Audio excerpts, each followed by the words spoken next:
It began, as most HOA nightmares do, with a piece of paper pretending to be more powerful than the land it was written about. I found it flapping against my gate one humid June morning, sealed in a plastic sleeve to keep the dew out. At first, I thought it was one of those glossy flyers the HOA loves to print, Community Beautification Day or mandatory lawn inspections. But this wasn't glossy. It was stark white, stamped with bold letters that made my stomach tighten before I even opened it. Notice a violation. It read, my name, my address, my property number all correct. The violation: unauthorized water structure altering community water levels. They were fining me $500 a week until I dismantled the gates on my dam. I stood there in the driveway, the sun barely clearing the pines, my coffee cooling in my hand, staring at words that made no sense. Those gates weren't unauthorized. They weren't even new. They were older than the HOA itself. I built them with my own hands, welded the hinges, calibrated the counterweights, recorded every measurement in ink and blueprint. That dam had been inspected by county officials, permitted in 1979, and maintained without a single failure for over 4 decades. And now a group of clipboard warriors in pressed blazers had decided it was an unapproved structure. I went back inside, sat at my oak kitchen table, and unfolded the brittle manila folder I'd kept for years. Inside were the receipts, the original county survey with embossed seals, inspection reports stamped by engineers long since retired, and photographs of me and my late brother, sweating through our shirts as we laid the foundation stone by stone. Those gates weren't just steel and bolts. They were memory. They were promise. My brother Michael had been buried for 10 years now, but every time I heard the gates creak open to release storm water safely downstream, I heard his laugh echo across the valley, and some HOA president thought she could erase that with a fine. I might have ignored it if it ended there, but it didn't. 3 days later, another notice arrived, this one folded neatly and taped directly to my mailbox. It was written in the sharp, perfumed handwriting of Linda Kessler, the newly elected HOA president. She had been in power for all of 6 weeks, but already she had the swagger of a mayor. Your dam is a liability to this community, it said. If you fail to comply, the association will pursue legal action and remediate the structure at your expense. I read it twice, then a third time, before laughing out loud. Remediate the structure. She was threatening to destroy the very thing that kept her neighborhood from flooding every rainy season. I thought maybe she was bluffing, swinging her new gavel a little too hard. But when I showed up at the HOA board meeting the following week, I realized Linda Kessler didn't bluff. She dictated. The clubhouse smelled like cheap coffee and lemon-scented air freshener. A long folding table stretched across the front, 5 board members sitting behind it like judges waiting to sentence. Linda sat in the middle wearing a violet blazer so stiff it looked like it could cut glass. She tapped her pen against the table until the chatter in the room died. When the floor opened for public comment, I stood up, survey map in hand. My voice was steady, not raised. 40 years as an engineer had taught me that anger doesn't win arguments, data does. I rolled the map open across an empty chair, let the yellowed paper crinkle under the fluorescent lights. This line here, I said, pointing to the thick black stroke of ink, is the property boundary. My dam, my gates, my creek, they all fall on my side. This association has no jurisdiction. For a moment, reason seemed to land. A few neighbors leaned in, nodding. One man in the back, a retired firefighter, spoke up. He's right. Every time it storms, that dam's what keeps our basements dry. But Linda didn't flinch. Her smile widened, polished and poisonous. She lifted a packet of papers high, letting them flutter like a flag. The board has already consulted experts, she announced. We have an addendum giving us oversight of water management. It was passed last month. I squinted at the top page from across the room. Even from a distance, the county seal looked wrong, fuzzy, blurred, like it had been photocopied and blown up. The signature line slanted too much, the ink to black. I'd seen better forgery on counterfeit coupons. I took a step forward. That seal is fake, I said calmly. A few gasps rippled through the crowd. Linda's smile only sharpened. You are out of order, Mr. Mallory, she said, gavel tapping like a pistol hammering down. This structure is unauthorized. Demolition proceedings will continue. Her words landed like a stone in my chest. Demolition proceedings. She wasn't just bluffing. She had already scheduled the hit. I left the clubhouse that night with a survey map rolled tight under my arm, my neighbors' mutters trailing behind me. Some supported me. Others looked afraid, unwilling to challenge the woman with the gavel. But all I heard, echoing louder than their whispers, was Michael's laugh, and underneath it, the low steady hum of something Linda Kessler would never understand. You can swing gavels, I thought. You can wave paper. But gravity doesn't read bylaws. The next morning I walked the perimeter of the dam like I always did. The steel gates gleamed in the sun, old but strong, counterweights hanging steady on their chains. The water behind them shimmered calm and loyal. A blue heron lifted from the shore, wings beating slow and sure. I pulled out my phone and started recording. If Linda wanted a fight, she'd get one, but not with shouting. With receipts. By the second week of July, the sabotage began. My trail camera picked up movement near midnight. A hooded figure crouched by the auxiliary drain, flashlight beam slicing through the dark. I froze the footage frame by frame. The man jammed something into the overflow pipe, a rubber plug, thick and black. My stomach dropped. That pipe was the emergency valve, the safety line. If a storm hit with that blocked, pressure would climb until the dam wall cracked. I leaned closer to the grainy footage, heart hammering, and caught the angle of the intruder's face as the hood slipped. I knew him, Linda's nephew. He lived 2 blocks over, drove a silver truck that sat in her driveway more often than his own. My hands trembled as I copied the file twice, saved it on 2 different drives. Labeled it Sabotage Evidence July 11th to 17 a.m. the next morning. I emailed the HOA board. Subject line, Emergency Notice Tampering Recorded. I attached the footage and warned them in plain, precise language. If the drain remained blocked during a storm, catastrophic flooding would occur. I received no reply, not even an auto-response. The silence told me everything I needed to know. They weren't ignorant. They were complicit. I started to prepare the way engineers do, by recording, by logging, by anticipating failure modes. I installed 3 new weatherproof cameras, one pointed at the dam face, another at the auxiliary drain, and a third facing downhill toward the manicured lawns of Oak Ridge Meadows. I calibrated gauges, double-checked counterweights, and oiled the hinges. And then I waited, listening to the weather reports grow darker by the day. The meteorologists called it the storm of the century, an atmospheric river sweeping in from the Pacific, expected to dump more water in one weekend than the valley usually saw in a month. The anchors laughed nervously, telling viewers to stock up on batteries and bottled water, but all I heard was the steady drumbeat of inevitability. When the first drops fell, fat and cold against my window, I sat at my desk with the monitors glowing in front of me. Camera 1 showed the lake rising, slow but steady, pressing against the dam face. Camera 2 captured water lapping dangerously close to the plugged auxiliary drain. Camera 3 framed the quiet perfection of Oak Ridge Meadows lawns, oblivious to the pressure building above them. My hand hovered over the keyboard, ready to log every second. My chest felt tight, but not with fear, with clarity. Linda thought she could control the narrative. She thought forged seals and midnight sabotage would bend reality. But she had forgotten one rule, the only one that ever mattered in the valley Michael and I built our lives around. Gravity keeps the receipts.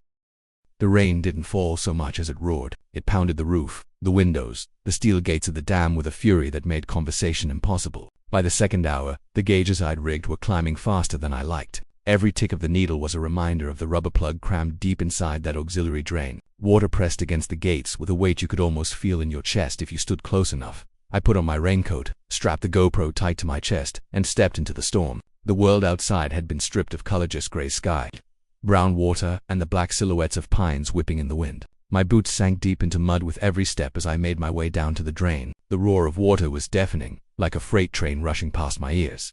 The flashlight beam cut through the spray. There it was, the plug, glistening with rain, jammed so deep it bulged against the lip of the pipe. The overflow was silent, useless. The entire dam's safety rested on that one rubber wedge. My glove slipped as I grabbed it, the force of water pressing against the back of my hands. I dug in harder, teeth gritted, until finally the plug tore free with a wet sucking sound. Instantly the pipe screamed alive, a geyser of brown water blasting downstream. The pressure gauge dropped like a stone. I turned my face to the storm, rain striking like needles, and let out a shaky laugh. My chest was heaving, not from fear but from the knowledge that I'd just saved more than concrete and steel. I'd saved the very people who wanted to bury me, and every second of it was captured on video. By morning, the storm had slowed to a steady drizzle. The valley smelled of wet earth and pine. My boots were caked with mud as I walked back inside and sat down at the monitors. Camera 1 showed the dam holding firm, water rushing safely through the freed auxiliary drain. Camera 3, aimed downhill, told another story. Neat green lawns turned to shallow pools, sidewalks smeared with mud, basements pumping water out in frantic streams. Oak Ridge Meadows hadn't flooded, but it had come close enough to scare Dot at 9:12 a.m. My inbox pinged, a message from the HOA emergency hotline. Due to unusual weather, minor pooling may occur. Please ensure your drains are clear. The association has the situation under control. Under control. I played the GoPro footage back, the plug, the struggle, the flood of water released in the nick of time. Under control. They hadn't lifted a finger. They hadn't even acknowledged my warning. I saved the email as receipt number 1 and filed it alongside the video. That afternoon, I walked to the edge of my property where the view stretched down to their $1 million cul-de-sac. A neighbor stood ankle-deep in his yard, pumping water out of a crawl space. Another was stacking sandbags around his garage door. They looked up at me, faces pale, lips pressed tight, and I wondered if they knew. Did they realize the only reason they weren't waist-deep in sewage was the same dam their HOA had condemned? By the second week of storms, their patience was cracking. The HOA message board lit up with complaints, ruined flower beds, leaking basements, driveways turning slick with mud. Screenshots trickled into my inbox from an anonymous neighbor, panicked threads of "Why didn't we listen?" and "Where's the president?" mixed with Linda's cold replies blaming acts of nature and poor homeowner maintenance. The most damning one landed on July 17th. Linda had posted, bold, font, and underlined, "Mr. Mallory has been seen tampering with water controls in order to manufacture evidence. Any further incidents will be treated as criminal sabotage." I read it 3 times, my jaw tightening each time. She was accusing me of the very thing her nephew had done. I didn't slam my fist on the table. I didn't curse. I simply labeled the screenshot receipt number 2 and added it to the folder. Paperwork beats lies, but the truth wasn't just in files. It was in the ground itself. Every morning, I walked the damn phone in hand, recording. The drained basin downstream told a story clearer than any words. Cracks spider webbing through dry mud. Runoff carving gullies deeper with each storm. Algae blooming in stagnant puddles. My videos captured frogs and fish flopping helplessly in the shallows. Life snuffed out where water once flowed steady. Nature itself was testifying. The third storm hit harder than the first 2. For 12 straight hours, rain fell in sheets, filling gutters, pounding rooftops, and turning driveways into miniature rivers. By midnight, the water behind the dam was higher than I had ever seen. The counterweights strained against their chains. The auxiliary drain hissed, working at full capacity now that the plug was gone. I checked the monitors every hour, watching the downstream feed turn uglier by the minute. Camera 3 caught the first real breach into Oak Ridge Meadows. A decorative stone path behind the biggest house disappeared under a brown tide. Water seeping into the basement window wells. I zoomed in and saw a man in a raincoat frantically stuffing towels against the glass, his face twisted in panic. My logbook read, July 22nd, 2:14 a.m. First basement flooding observed. Another receipt. By dawn, the HOA was in full spin mode. A newsletter landed in every mailbox, glossy and cheerful. On the front was Linda herself, standing in galoshes with a golden shovel, smiling like a politician at a ribbon cut. The headline, "Community Strong, Weathering the Storms Together." I almost laughed. Together. She had sabotaged the dam, ignored my warnings, and then posed for a photo while her neighbors bailed water out of their living rooms. I scanned the newsletter, saved it as PDF, and filed it away. Receipt number 3. That evening, as the clouds broke and sunlight glowed orange across the wet hills, I sat at my kitchen table with the evidence spread out before me.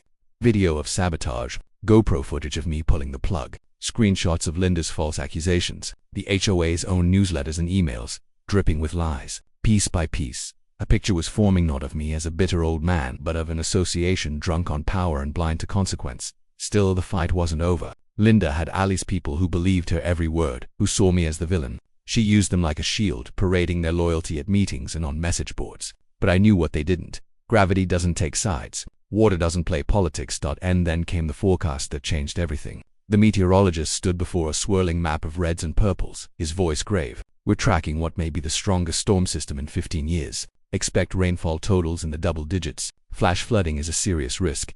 I muted the TV and looked out my window at the valley. The dam gates gleamed in the fading light. Scarred by age but steady as ever, I whispered to Michael, as if he were still there beside me. "They wanted war. Let's give them truth."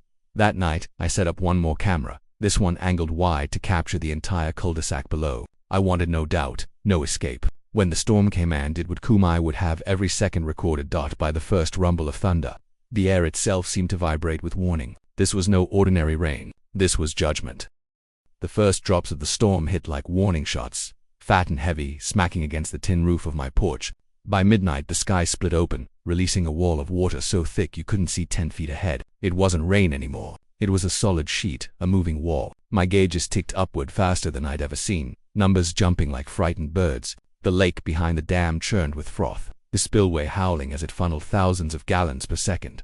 I sat at my desk, eyes darting between the monitors. Camera 1, the dam face, water smashing against it like fists on a door. Camera 2, the auxiliary drain, roaring with life, proof that my midnight struggle weeks earlier had saved the valley. Camera 3, the cul-de-sac below, where manicured lawns were surrendering to mud, hedges dissolving into brown waves, and decorative patios sinking under dirty pools. Camera 4, wide shot of the entire neighborhood, its million-dollar roofs glistening under the deluge. At 2:43 a.m., the first alarm came from my inbox. A neighbor named Gus, the Vietnam vet from down the road, had sent a single-line email, "Basement taking water, HOA blaming you." Attached was a screenshot from the HOA hotline, Linda's voice, sharp and dripping with disdain. "Any flooding is due to deliberate interference with community drainage by Mr. Mallory. Authorities have been notified." I froze. My name, broadcast across the neighborhood as saboteur, while my cameras told the real story. My dam holding steady, drains roaring, water flowing exactly where it should. I didn't feel anger. I felt something colder, heavier, because I knew this was Linda's last weapon. When lies collapse, a liar points fingers. By dawn, the storm eased, leaving Oak Ridge Meadows looking less like a luxury neighborhood and more like a wetland. Lawns had become shallow ponds. Decorative mulch floated in clumps against garage doors. One house had a basement window shattered inward by water pressure, its living room now a swamp of floating furniture. My cameras had every second, timestamps clear, faces visible, water rising exactly as my reports had predicted decades ago, at 10 o'clock sharp. The HOA meeting began in the clubhouse. I didn't attend. I didn't need to. Gusted. He told me later the air was electric with fury. Homeowners, hair still damp from pumping out crawl spaces, filled every folding chair and spilled into the aisles. Linda sat at the front in her violet blazer, face pale but jaw locked. The first speaker was a lawyer whose pristine $1.2 million show home now reeked of mold. He slammed a stack of photos onto the table, waterlines etched across his basement walls. $250,000 gone in a month because you tore down the only thing keeping us safe, he shouted, finger jabbing at Linda like a spear. Others joined, voices overlapping, shouting about ruined flower beds, sinking driveways, insurance adjusters refusing claims because the flooding was preventable. Linda banged her gavel so hard that sound cracked through the room like a gunshot. This is sabotage, she shrieked, finger trembling as she pointed uphill toward my property. Mallory is blocking drains to make us look bad. But then Gus stood, old, wiry, steady as stone. He raised his hand, and the room quieted. I've lived here 20 years, he said. I fought in a war. I know the sound of lies. I watched his cameras myself. He saved us. If those gates weren't working, we'd be underwater. You risked our homes. Gasps rippled through the room. Linda's mask cracked for the first time. She stammered something about community oversight and acts of nature, but her voice was drowned out by the roar of her own neighbors, now turned against her. Someone shouted, "Step down." Another, "You lied to us." The clubhouse shook with the sound of rebellion. That night I received an email from an address I didn't recognize. Subject line, "They're ready to listen." Inside was a short message. "The board won't admit it, but the people will. Meet me tomorrow. Bring your evidence." Signed, Mark Reynolds. Channel 8 News. The next morning, I drove to the local TV station with a thumb drive heavy in my pocket. Inside were months of receipts, trail cam footage of Linda's nephew jamming the plug, GoPro video of me pulling it free, time-lapse floods swallowing manicured lawns, newsletters and hotline audio dripping with lies. Piece by piece, I'd built a timeline so airtight it could strangle. Mark Reynolds was younger than I expected, late 30s, sharp eyes that missed nothing. He shook my hand once, firm, then went straight to business. For hours he combed through every file, cross-checking dates, zooming into timestamps, comparing forged addendums with county-issued permits. When he looked up, his face was grim. "This isn't just negligence," he said. "This is fraud." The following week, his segment aired as the lead story. The opening drone shot cut across Oak Ridge Meadows, showing rooftops surrounded by stagnant green ponds, backyards swallowed by mud. His voiceover was steady, professional, devastating. A neighborhood promised protection, left drowning instead. And at the center of it all, allegations of forged documents and deliberate sabotage the broadcast laid.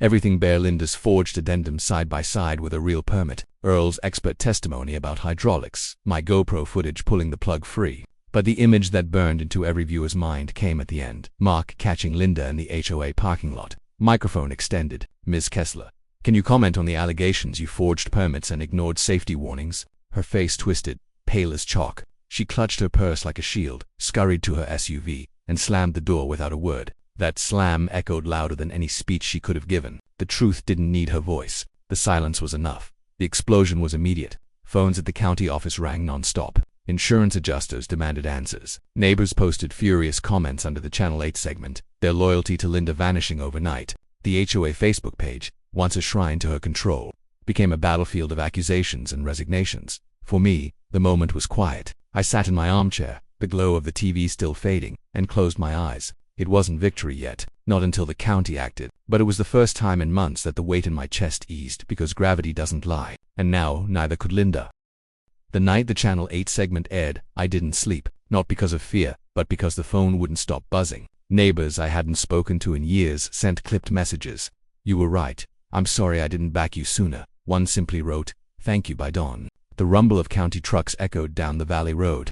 I stepped onto my porch, coffee in hand, as 3 white pickups with the county seal pulled up to the HOA clubhouse. Men and women in raincoats and hard hats fanned out with clipboards, measuring rods, and cameras. At their center was a tall man in a navy jacket who carried himself with the calm of authority. His name was William Carver. County Infrastructure Commissioner. He didn't look at me as he walked past, but when his eyes caught the dam in the distance, he paused. Just for a second. I recognized the look. It was the same one I gave new structures on inspection. The quick calculation of integrity, the silent respect for something built to last by mid-morning. The county posted a bright orange sign on the clubhouse door. Black letters screamed across it.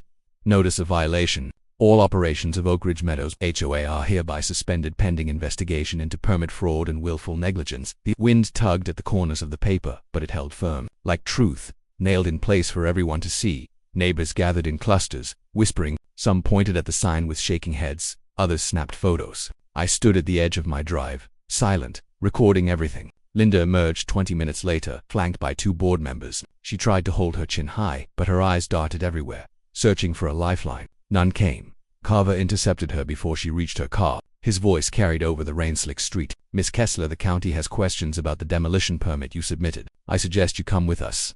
Her smile cracked. This is harassment, she hissed. Our community voted. Carver raised a hand, cutting her off. Communities don't issue county permits. Our office does. And this, he held up a photocopy of the fuzzy seal, isn't one of ours. The crowd gasped. Someone muttered, she forged it. Another whispered, I knew it. Linda shoved past, fumbling with her keys. She drove off in her SUV, tires spitting gravel, but the damage was done. The whisper had become a wildfire. The investigation moved fast. Inspectors scoured the dam site, photographed the breach, catalogued debris. They interviewed neighbors, county clerks, even Earl, who explained in plain language how Linda's decisions had turned a protective structure into a loaded gun pointed at her own community. Meanwhile, I compiled every shred of evidence into my emails, newsletters, screenshots, videos. My kitchen table became a war room stacked high with labeled folders. At night, I logged everything onto a hard drive and locked it in a fireproof safe. Paperwork beats lies, and I had more paperwork than Linda could ever fake. The storm that broke her wasn't weather, it was paperwork. 3 weeks later, the county called an emergency town hall. Not at the clubhouse, it was too small, too tainted. They booked the high school gymnasium, the bleachers filled, folding chairs packed the floor, and still people stood shoulder to shoulder, the air thick with tension. I sat in the back beside Earl, binder balanced on my lap. Linda stood at the podium under fluorescent lights, violet blazer pressed but face pale. She gripped the microphone like a lifeline. This is a witch hunt, she began, her voice trembling but loud. The storms were unprecedented. No one could have prevented this. The accusations against me are baseless, driven by one bitter old man with a vendetta. A murmur rippled through the crowd. Some shook their heads, others crossed their arms, unconvinced. Then Carver stepped forward, holding 2 sheets of paper. He placed them side by side on an overhead projector. One, a crisp county permit with an embossed seal, eagle watermark, faint but clear. The other, Linda's submission, pixelated and crooked. The comparison glowed across the gym wall 10 feet tall. This, Carver said, tapping the real permit, is issued by our office. This, he tapped the fake, was never filed, never approved, never existed. Gasps erupted. A woman shouted, you forged it. Another yelled, you risked our homes. The gym buzzed with outrage. Linda's face hardened. That's a clerical error, she snapped. A typo, nothing more. I did what was necessary to protect property values. Property values. The lawyer from the show home thundered, standing in the aisle. My property lost $250,000 because of you. My basement is a swamp. His voice shook with fury. You didn't protect us. You destroyed us. The crowd roared. Shouts of resign and fraud filled the gym. Linda pounded the podium with her fist, her voice shrill. You're all blind. Mallory set me up. He sabotaged the drains, staged the floods, doctored the videos. My chest tightened. For a moment, I thought her lie might stick. But then Gus rose, his old shoulders squared, voice steady as a rifle shot. I saw the cameras with my own eyes, he said. Mallory saved us. The only sabotage came from your nephew, and I saw the video.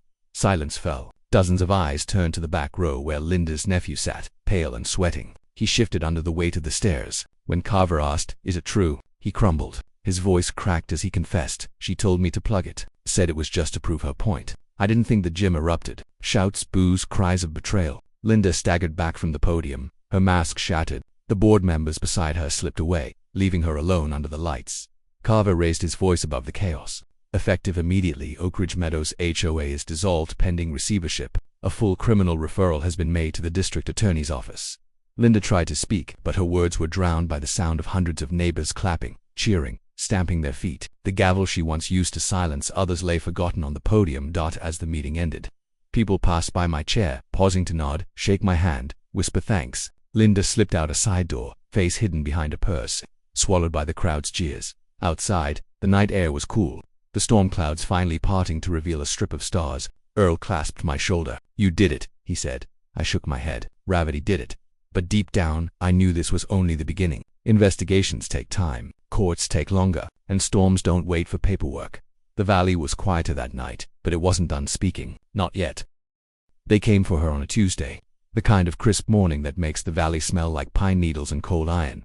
I was in the workshop, sorting bolts by thread like I always do when the big storms are over and the quiet feels unstable, when I heard the sirens cut for just a second and then stop. Not a wail, just that sharp chirp the deputies use when they don't want to spook anyone. I wiped my hands on a rag and stepped outside. Down by the clubhouse, 2 sheriff's SUVs idled at the curb with their light bars off. The county sedan sat behind them, the same navy-jacketed commissioner standing a few feet from the entrance, talking low with a deputy. I could make out the words "DAS office" and "signed this morning," and then Linda walked out, flanked by board members who weren't board members anymore, just neighbors in good shoes trying not to be seen in the wrong frame of a news camera. She had the violet blazer on, the one that looked like it could cut glass. Her chin jutted like a prow. She didn't see me on the ridge. She didn't see anyone. She only saw the hole she might talk her way through. The sheriff stepped forward, eyes flat as creek stones. "Linda Kessler," he said, every syllable carrying down the damp road. "You are under arrest for felony document forgery, filing false instruments, and reckless endangerment." He turned her by one wrist as he spoke, and when the cuffs bit, the sound carried clean and bright through the morning, a click you could feel in your teeth. There was a murmured gasp from the neighbors who'd gathered. The kind of sound people make when something ceremonial happens that they didn't know they wanted. A few phones went up, hands trembling. Linda started to say this is a mistake, her mouth shaping the word before air arrived, but the deputy had already read her the rights and guided her into the back of the car. The door shut with a padded thump that took all the oxygen out of the street. I didn't cheer. I didn't move. I just stood there with my rag and the smell of oil and steel, and listened to the valley go quiet again. The arraignment was quick. Cameras caught her stepping through the courthouse entrance, hair perfect and eyes feral. Her lawyer spoke in syllables made of money, clerical error, unprecedented weather. My client had the community's best interests at heart. He kept saying community like it could lift water uphill, but the DA had a stack of paper and a thumb drive. The judge's face didn't change when he looked at the permit side by side with a real one. It didn't change when the trail cam clip played the rubber plug. The nephew's hands, the time stamp glowing in the corner like a confession. Bail set, the judge said, number and conditions swimming in the stale air, surrender passport, no contact with HOA members, remain within county. She didn't look at anyone when she turned away from the bench. She looked into a distance that wasn't there. I thought that would be the end of the noise. I was wrong. Real justice doesn't happen in one slam of a door or one click of a cuff. It happens in increments, like erosion. Hearings and discovery and motions argued about words like intent and reasonable, as if the water had been anything but literal. The county hired a receivership firm that brought clipboards and calm voices and the kind of professional pity that knows how to balance a spreadsheet soaked in mud. They took control of the HOA's accounts, suspended all enforcement, and sent a plain email with a subject line that felt like a porch light. Reset. I started seeing different trucks down by the cul-de-sac, not contractors with backhoes and marching orders, but restoration crews and environmental consultants. A woman in a green jacket walked the drainage line with a tablet and a biologist's attention, tracing where the runoff had carved its thoughtless channels, making notes on plants that belonged and plants that didn't. She came up to the fence one afternoon and introduced herself. "Anita," she said, coastal engineer turned inland consultant. She grinned at her own pivot. "County wants to put this valley on a diet of good decisions."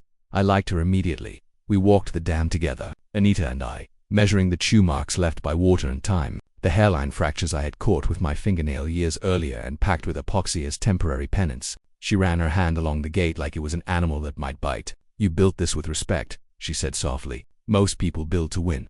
I shrugged. "We built to listen," the DA called one afternoon, when the sky had that bleached look it gets after a wind has scrubbed it clean. "We're filing additional counts," he said, voice clipped and impatient with formality. The nephew flipped. "We have text messages, we have your email warnings, and we have a figure from the county on mitigation costs avoided by the dam before demolition."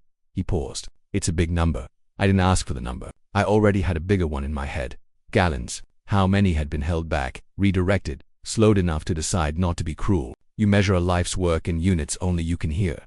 The plea deal shook out the way plea deals usually do. No trial, no grand speech to a jury, just papers crossed and signatures captured and sentences suggested. But suggested turns into something weighty when a judge reads it out. In the monotone of law that doesn't need to raise its voice. Fines layered on fines. A felony on her record. 2 years of supervised probation with restitution calculated not in imaginary property, values but in invoices from people who wore rubber boots to work, community service that didn't involve a podium. For the association itself, the county wrote a new future, bylaws rewritten with neutral hands, budgets audited by people who could do math without malice, elections postponed until the receivership said the ground could hold new feet without sliding. The first time I saw the meeting room again, the gavel was gone from the table. In its place sat a banker's box labeled with a date and a list of contents that read like a map legend for a place you could navigate now without getting lost. The rebuild started on a Thursday. Trucks crawled up my drive like beetles, guys in hard hats carrying the grammar of cranes and spreaders, the poetry of compactors and chalk lines. It should have felt like an army invading. It felt like a congregation. Gus showed up first. Boots older than some of the kids running crews, a shovel slung over his shoulder like an old rifle. "If I can't carry sacks, I can carry water," he said, and did. Linda Garvey's husband followed with a cooler and sandwiches. His hands weren't used to making. A boy I didn't recognize asked where he should put the river stones he'd carried two at a time from the lower path because he wanted to be the kind of person who carried weight for other people on a weekday. He told me his name and I told him Michael, and he nodded solemn like he knew my brother in the way kids sometimes know strangers they've decided to love. We set the formwork under a sun that had backtracked into summer for a day, the smell of sawdust and rebar rust mixing into something that made the insides of my ribs hum. Anita chalked lines that didn't care about property markers or committee votes.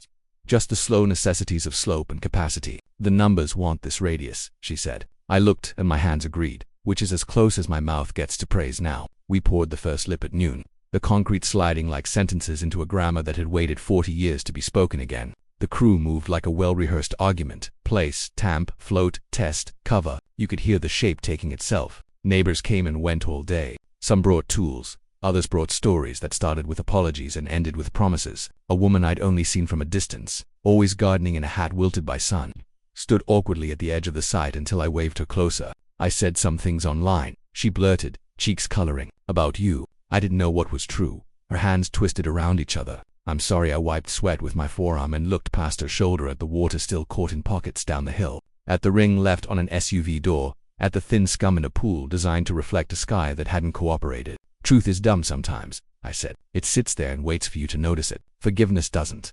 On the second day, Earl shuffled up, bourbon replaced by a thermos of coffee his doctor probably wouldn't approve of. He touched the new gate plates like a man feeling the pulse of something he loved enough to outlive. "You gave them science in English," I said. He snorted. "I gave them gravity. And you did all the subtitles." The county sent inspectors who were different from the first ones, less defensive, more curious. They weren't tallying violations anymore. They were counting how many times we had gotten it right. They ran a finger along the seal, peered at the rebar grid and the spillway walls, nodded to themselves like men in old movies counting gold coins with their eyes. The youngest one, a kid with a face that would be handsome when he learned how to wear his own name, put his hand against the fresh concrete and closed his eyes. "Feels like it wants to last," he said. "A good sentence doesn't need a better one after it." We seeded the banks with native grass after the third pour, Anita using a little hand spreader the color of a toy. She told me the Latin and the common names and what birds liked which, and I told her about Michael in the summer. We thought we could teach catfish to come when called if we whistled in the right key. She didn't laugh. She said, "You probably did," and kept walking, throwing green into wind that remembered where to lay it down. The night before we opened the gates, I didn't sleep. Not because of fear this time, but because a different kind of noise filled the house. It was the sound of a finished thing asking to be used. When dawn pried its way between the slats, I walked down alone. The concrete had gone from the chalky arrogance of new to the modest gray of something willing to be helpful. The steel felt cool but not unfriendly under my palm. A blue heron stood at the far bank again, the same one or its cousin.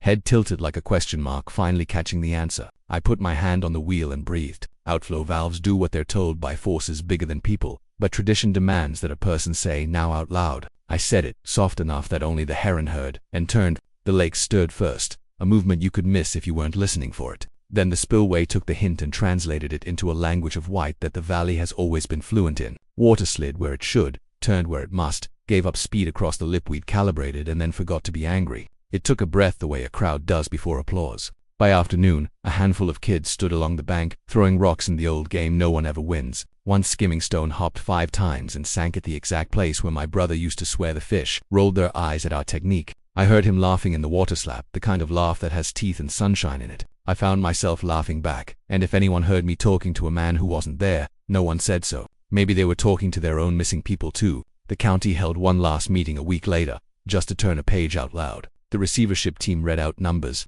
Then the biologist said riparian in a way that made it sound domestic, something you could invite in and give a chair to. Anita presented a short slide with a calm map, the shape of the valley smoothed into lines that made sense even to those who distrust lines. And then Carver thanked people by name: neighbors, crew leaders, the quiet clerk who had first told me we don't have any record of that permit number and risked a memo for it. He said my name last, not because it mattered least, but because sometimes the last name is where you put the thing you want the room to keep. When they opened it up for comments, I didn't speak. I had said everything there was to say with steel and water, but people walked up afterward and pressed my hands in both of theirs and said little sentences that felt heavier than they looked. We're sorry, we should have trusted you sooner. My boy wants to be an engineer now. Come over for supper. I said yes to the last one because there are kinds of engineering you do at tables too. On a Sunday that smelled like laundry and sunblock, I took a chair down to the dam and sat with it the way you sit with a friend who tells most of the jokes. Birds tried out their lines in the alders. The water made the kind of sound that makes grief manageable. I watched a surface tilt and correct. I watched a dragonfly decide it owned the place. I watched quiet return to a neighborhood that had forgotten how to trust it. I thought about the papers and the signatures, the way a seal's crispness can be the difference between a promise kept and a lie told too loudly. I thought about the nephew with his head bowed, the moment he was still enough ashamed to land and turn into something useful. I thought about a violet blazer folded in a closet somewhere, and the feeling someone must have when they realize a costume doesn't turn them into the person they dressed for. I thought about Michael's hands, scarred from summers that started too early and ended too late, shaping an argument with stone that a court couldn't overturn. The valley has a long memory. It remembers who listened and who shouted. It remembers whose weight felt like stewardship and whose felt like theft. It remembers which way water wants to go and which way you tried to make it when you were young, enough to think you could bargain with a slope. Twice, in all those months, I said the line out loud. Once in the beginning, standing alone with a letter pretending to be bigger than geology, and once at the end, with neighbors' kids skipping stones and a heron pretending not to keep score. The first time it felt like a dare. The second time it felt like gratitude. You can forge paper and bully meetings. You can make a deputy park at a gate to scare a man who doesn't scare easily. You can tell a room that physics is a rumor and engineering is vanity. But you can't lie to water. Gravity keeps the receipts.